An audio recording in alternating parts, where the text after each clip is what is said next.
I just didn't feel like he was mentally capable to run this race. And also, I mean, yes, I am Republican, but I also felt like it was also to a disadvantage for him and his party to also stay running.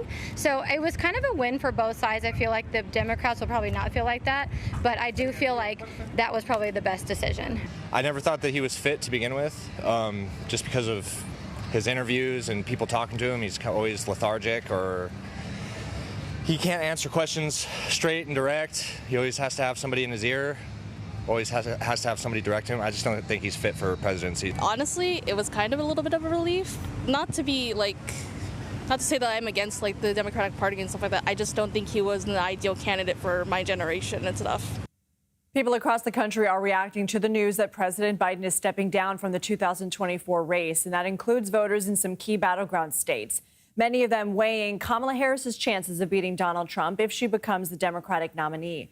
CBS News producer Elizabeth Campbell joins us now from Phoenix, Arizona. So, Elizabeth, you were talking to voters there in the battleground state. What are you hearing?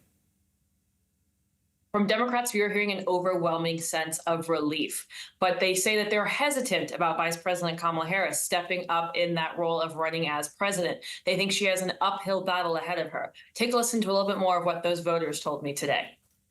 I do not. Again, she hasn't shown us, her supporters, enough. I mean, we saw the most of her when she got voted in. So since she's been in this position, we saw her do a few fundraisers, and that's it. I don't feel like she would also be my vote and stuff like that. I don't feel like she would also hear me out either. I feel like I need somebody who hasn't been heard yet as my candidate. Now, Vice President Harris, or any Democrat who claims the top of the ticket, is going to have a condensed period to try to sway over those undecided voters. So on the other side, we saw a pretty unified Republican Party behind their candidate this past week at the RNC. What are you hearing from Republicans? Republicans we talked to today are just full of confidence. They say it doesn't matter who runs against the president, that they think the former President Trump has this on lock.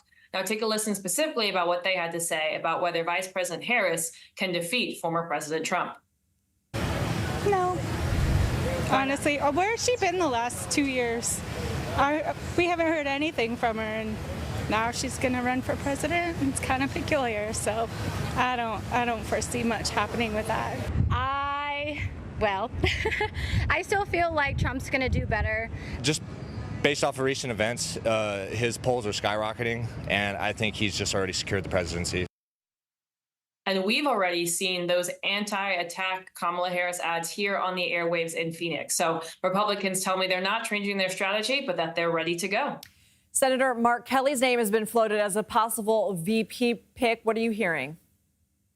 Oh, if I knew who she was going to pick, I'd be a much richer woman. We can report that CBS News is hearing that Senator Mark Kelly is in the discussion. What can you tell us about him?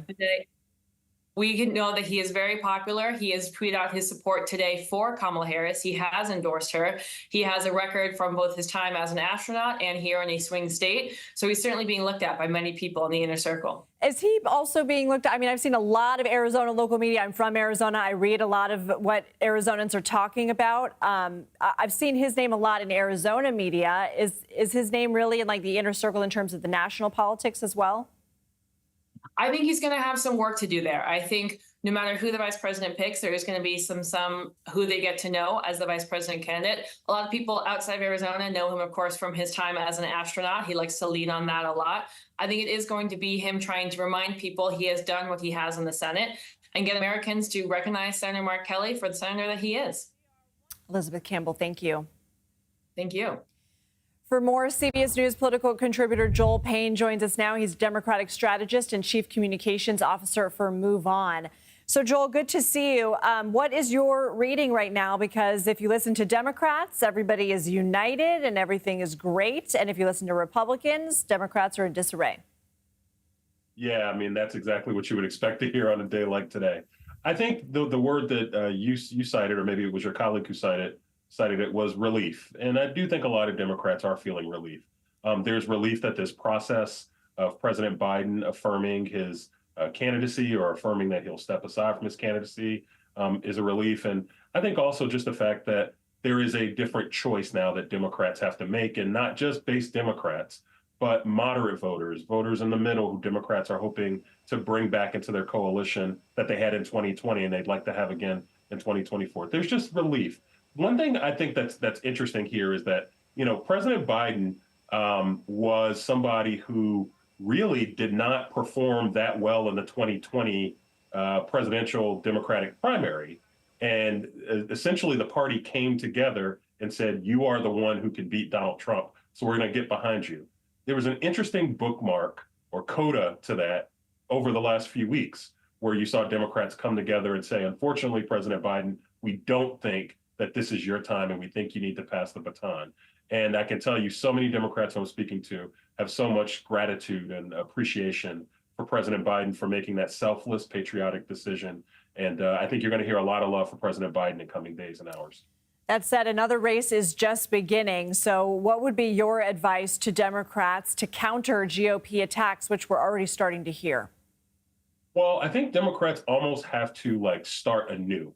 Like the campaign that was running until about 1 o'clock today doesn't exist anymore. There's a new campaign. There's a new person, presumably at the top of the ticket, assuming Kamala Harris is able to do as she said, earn and win the Democratic nomination. And I think a fresh message and a fresh unified approach to defining Republicans would be in order. I'd imagine a message that would work really well in this environment is turning the page. Now the age issue is on the other foot. It's an issue that Democrats are going to put Republicans on the defensive about because they want to elect the oldest president in the history of this country now, as Donald Trump would be. And they want to go back to an era, to somebody from the baby boomer generation. That is a decision that Republicans now are going to have to wrestle with making. And so I can tell you the Democrats I'm talking to are feeling good that they have the high ground on some of those arguments that they kind of felt like they were disadvantaged about going into the last few weeks. Joel, Act Blue, which is a fundraising platform, has posted on X that grassroots supporters, as of 9 p.m. Eastern, have raised $46.7 million through Act Blue following Harris's campaign launch. They say it's the biggest fundraising day of the 2024 cycle. How does fundraising, we know that you can only go as far as your dollars can take you. How big of a piece of the puzzle is fundraising? Yeah, to me, it's an indicator of energy. And what energy does, energy brings friends to register and to vote. Energy knocks on doors. Energy makes calls. And that's what Democrats have sorely needed. The public opinion polls that we've seen, particularly the CBS polls, where you've seen President Biden up until this point trailing Donald Trump, he's trailing with traditional Democratic constituencies. And it's because he could not get those groups excited and mobilized to show up. That's why his team tried to come up with that early debate idea last month, which obviously did not go the way that they planned. But I think now you're going to see Democrats get a fresh shot in the arm of energy. I imagine you'll see big fundraising numbers, not just on the official side with the Harris campaign and with Democrats up and down the ballot, but you'll also see it in outside groups who are going to be helping to define Republicans and helping to boost up and have the back of Kamala Harris.